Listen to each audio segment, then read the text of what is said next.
नमस्कार, मी Deepali. बालविश्व Marathi baby world मध्ये सर्वांचं मनापासून स्वागत. आजच्या या पर्टिक्युलर व्हिडिओमध्ये आपण जाणून घेणार आहोत की एका स्तनपान करणाऱ्या आईचा आहार हा कसा असायला हवा. कारण डिलिव्हरी नंतर बाळाच्या उत्तम आरोग्यासाठी, बाळाचं वजन छान वाढण्यासाठी, बाळाला पुरेसं आणि गुणवत्तापूर्ण दूध मिळण्यासाठी, त्याचबरोबर डिलिव्हरीच्या दरम्यान आईची झालेली जी काही शारीरिक झीज आहे ही लवकरात लवकर भरून काढण्यासाठी, म्हणजेच तिची रिकव्हरी फास्ट होण्यासाठी आणि त्याचबरोबर सगळ्यात महत्त्वाचं म्हणजे प्रेग्नन्सीच्या दरम्यान जे काही तिचं वजन वाढलेलं आहे ते हेल्दी पद्धतीने कमी येण्यासाठी तिचा आहार हा पौष्टिक असणं, बॅलन्स्ड असणं आणि पुरेसं असणं हे खूप जास्त गरजेचं आहे. सगळ्यात पहिली आणि खूप महत्त्वाची गोष्ट इथे प्रत्येक ब्रेस्टफीडिंग मदरनी लक्षात घेणं गरजेचं आहे ती म्हणजे आईच्या खाण्यामुळे, आईच्या पिण्यामुळे बाळाला कधीही कोणताही कसलाही त्रास होत नाही. त्यामुळे जर तुम्हाला असं कोणी सांगत असेल की तुझ्या या खाण्यामुळे बाळाला गॅस झाला किंवा बाळ हा उलटी करतो आहे किंवा बाळाला सर्दी कफ खोकला होत आहे, तर हा केवळ आणि केवळ गैरसमज आहे. त्यामुळे ज्या पद्धतीने तुम्ही प्रेग्नन्सीमध्ये खात होता, प्रेग्नन्सीच्या अगोदर तुमचा जसा आहार होता, तर त्याच पद्धतीने तुम्हाला डिलिव्हरीच्या पहिल्या दिवसापासून आहार घेणं किंवा तुमच्या आहाराची जी काही क्वांटिटी आहे, क्वालिटी आहे ही त्या पद्धतीने ठेवणं हे गरजेचं आहे. आता बऱ्याचदा आईला पूर्णतः टेस्टलेस असा आहार दिला जातो किंवा पूर्णतः आळणी पदार्थ दिले जातात ज्यामध्ये अजिबातच तिखट नसतं, मीठ नसतं. तर असं अजिबात करू नका. जर तुम्ही तसं करत असाल तर जी काही डिलिव्हरी झालेली न्यू मॉम आहे तर तिची हळूहळू खाण्यावरची जी इच्छा आहे ही कमी होत जाईल किंवा तिचं खाणं हे कमी होईल आणि त्या कारणामुळे तिची भूक मंदावेल. पुरेशा प्रमाणामध्ये जर तिनं नाही खाल्लं तर तिचं दूधही व्यवस्थित बनणार नाही आणि तिची रिकव्हरीही फास्ट होणार नाही. अगदीच तिखट, मसालेदार, तेलकट पदार्थ तुम्हाला नक्कीच अवॉइड करायचे आहेत. पण नॉर्मल तिखट, नॉर्मल मीठ असणारे रेग्युलरचे जे पदार्थ आहेत, आपल्या घरामध्ये आपल्या किचनमध्ये बनणारे जे पदार्थ आहेत, असा प्रत्येक पदार्थ आई हा खाऊ शकते. आता मी माझ्या डिलिव्हरी नंतर अगदी डिलिव्हरीच्या 5व्या दिवसापासून ज्या पद्धतीने आहार घेत होते हे तुम्हाला शॉर्ट ब्लॉग्स मधून शेअर केलेलं आहे. जर तुम्ही आतापर्यंत ते ब्लॉग्स पाहिले नसतील तर तुम्ही ते व्हिडिओ आहेत हे चेक करू शकता, ज्यावरून तुम्हाला थोडीशी खात्री येईल किंवा थोडासा विश्वास बसेल. ॲटलीस्ट पहिल्या 40 दिवसापर्यंत किंवा जर शक्य असेल तर पहिल्या 6 महिन्यापर्यंत तुम्हाला सकाळी उठल्याबरोबर उपाशी पोटी ओव्याचं किंवा मेथीचं पाणी घेणं हे गरजेचं आहे. त्यानंतर एक अर्ध्या पाऊण तासामध्ये तुम्हाला थोडेसे भिजवलेले ड्रायफ्रुट्स घ्यायचे आहेत. प्रत्येकी 2 ते 3 क्वांटिटी जरी तुम्ही घेत असाल तरी सुद्धा ते इनफ आहे. यामध्ये तुम्ही सगळ्या प्रकारचे ड्रायफ्रुट्स घेऊ शकता. जर तुम्हाला भिजवायला वेळ नसेल, सध्या थंडीचे दिवस आहेत, आहे असे सुद्धा तुम्ही खाऊ शकता, काही हरकत नाही. डिलिव्हरी नंतर हे जे ड्रायफ्रुट्स आहेत हे तुम्हाला भरपूर असं प्रोटीन देतात, आयर्न देतात, ज्या कारणामुळे तुमची रिकव्हरी फास्ट होते, हिमोग्लोबिन उत्तम राहतं, तुम्हाला ऍक्टिव्ह फील व्हायला मदत होते आणि बाळाला सुद्धा पुरेसं दूध मिळतं.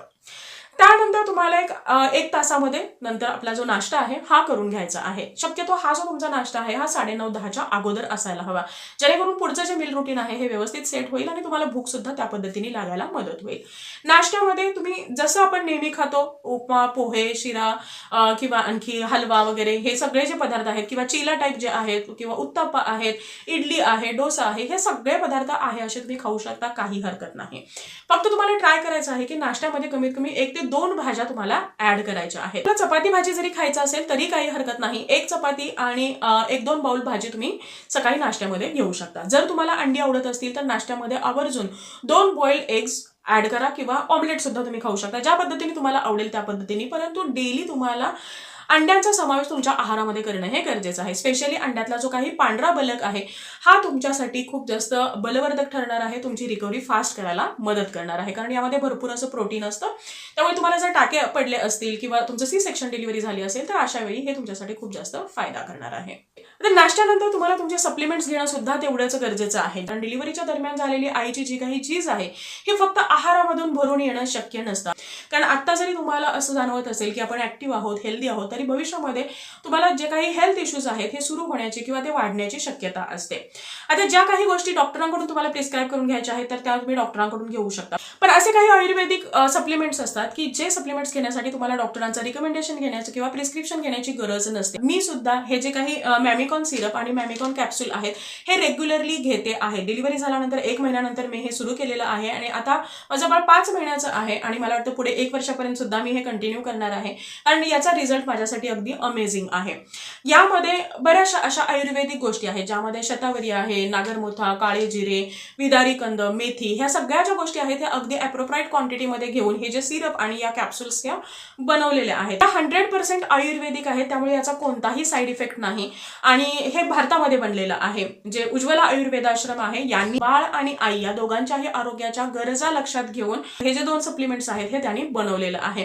फक्त तुम्हाला हे भरपेट जेव्हा तुम्ही असता तर त्यानंतर हे 2 चमचे सिरप आणि 2 कॅप्सूल्स हे तुम्हाला दिवसभरामध्ये घ्यायचे आहे. तुम्ही तुमच्या वेळेमध्ये घेऊ शकता. याचं कोणताही असं फिक्स टाइम किंवा फिक्स असं लिमिट नाहीये. या जर तुम्ही घेत असाल तरी तुमचा जरी आहार कधी मध्ये इम्बॅलन्स झाला त्याची मात्राही कमी येणार नाही.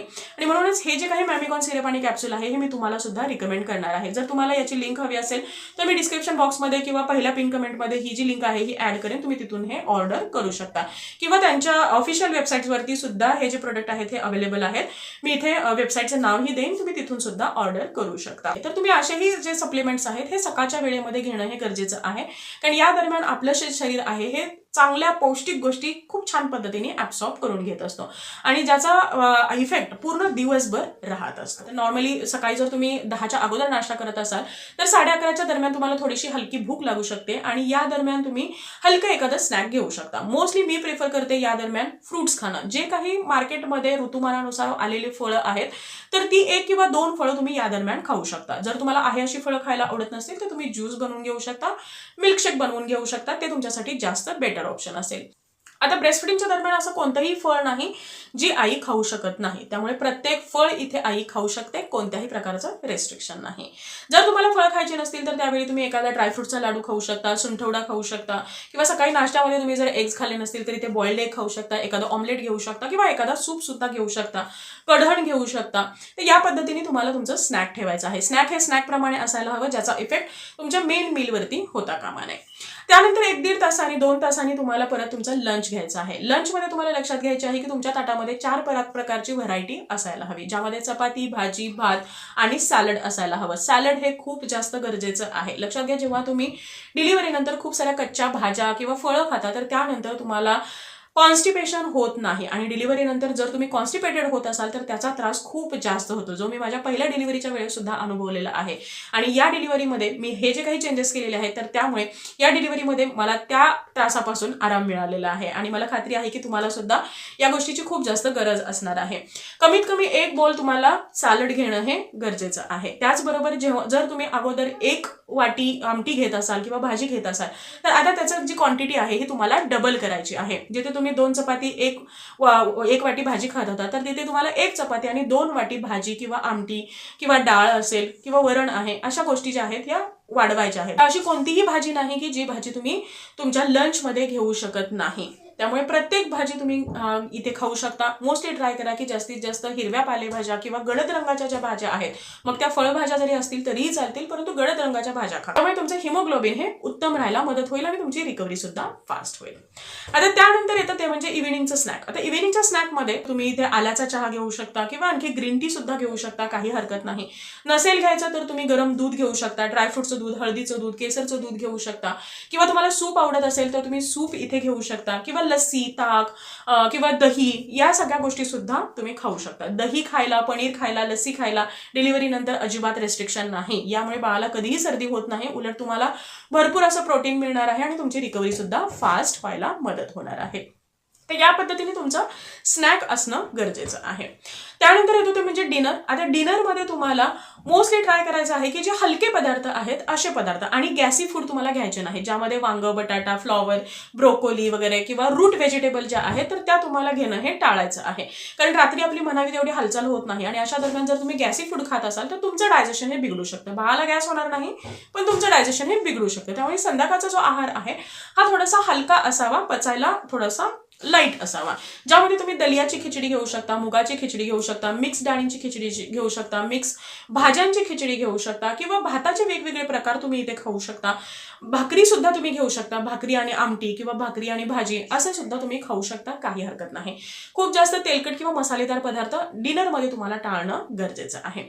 आणि सगळ्यात महत्त्वाचं म्हणजे झोपण्यापूर्वी तुम्हाला 1 ग्लास दूध पिऊन झोपायचं आहे आणि त्यासाठी तुम्हाला तुमचा जो डिनर आहे हा झोपण्याच्या अगोदर मिनिमम 2 तास करणं हे गरजेचं आहे. तरच तुम्हाला झोपताना दूध पिण्याची गरज भासेल किंवा तुम्ही दूध पिऊ शकाल. त्याचबरोबर भरपूर प्रमाणामध्ये पाणी पिणं सुद्धा गरजेचं आहे. दिवसभरामध्ये तुम्हाला मिनिमम 2 लिटर पाणी तुमच्या आहारामध्ये जरूर घ्यायचं आहे. जर तुम्ही भरपूर प्रमाणामध्ये लिक्विड घेत असाल तर तुमची बॉडी ही हायड्रेटेड राहते. तुम्ही जे खाल्लेलं आहे हे व्यवस्थित अंगी लागतं, तुमची रिकव्हरी फास्ट होते, तुमचं दूध हे पुरेशा प्रमाणामध्ये आणि पौष्टिक बनायला सुद्धा मदत होते. सो आय होप आजचा हा व्हिडिओ तुम्हाला आवडला असेल आणि हेल्पफुल ठरला असेल. Thank you so much for watching this video. Bye, see you soon with new topic.